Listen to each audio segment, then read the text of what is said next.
My man Ezra, flying without a net so that he could order himself a... Ice tea, please.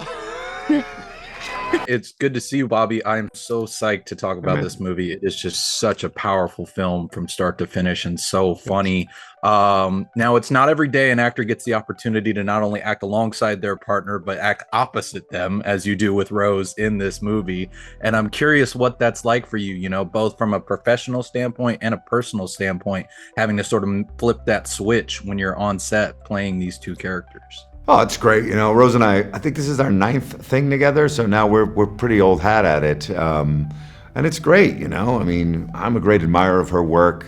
I think likes my work okay enough. And that's always been the case. We were friends before we got together and fans of each other, and we've worked together in plays, on television, and movies, and it's just a thrill to get to work with her. And, it's nice, we know each other's schedule all the time. So we know who's going to pick up and who's going to drop off because we know each other's work schedule. And, she's just a really honest, multi-dimensional actor, There's a pathos that she brings to every part that she plays, whether it's a comedic role or a dramatic role. There's a certain sort of kind of levity that she brings to every role, and it's always surprising to me. So it's exciting to work with an actor like Rose. If I could do every job with her, I would. Well, I love to hear that. So I'm glad that you got to do that on this film. Another thing I love about Max in this film is the stand-up portion. I mean, you're no stranger to comedy, but I'm curious if you've ever done stand-up before, or if you found yourself sort of researching it to find the rhythm of how to play to a crowd for those scenes. So I've never done stand-up before. I wouldn't. That's a completely different art form that I wouldn't.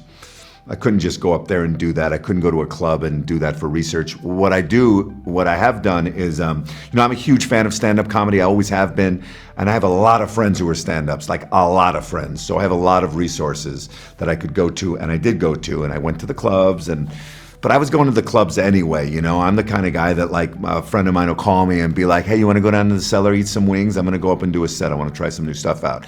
And I have a lot of friends like that. So I've, like, read the notes on the yellow legal pad. I've sat in the car while they've tried things out with me. I've sat there when comics have said to me, no, I'm not trying to be funny with this. I just want to see if that world is interesting to a crowd. So I've seen the different, like, stages of what stand-up can be.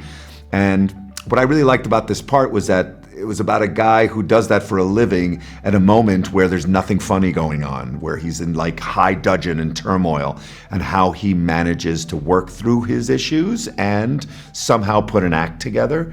There's a scene in the movie where the other comics are sitting around. They're like, comedy's supposed to be funny. And he's like, I'm not trying to be funny. I'm trying to tell a story here. And I found that to be a very interesting thing and a potentially compelling thing if we're interested. And I find that there's certain comics, all comics are different, right? But there are some comics who really aren't, the object of their act isn't to be funny so much as it is to put you through something.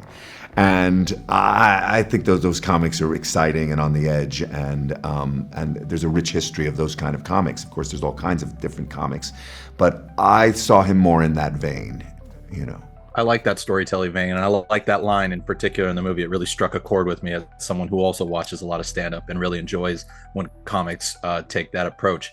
I see I'm out of time, so I guess I will get on out of here, but thank you so much for taking the time. I greatly appreciate it. Like I said, I love this movie, and I cannot wait to get the word out about it. Oh, thanks, bro. I appreciate you. Thank you.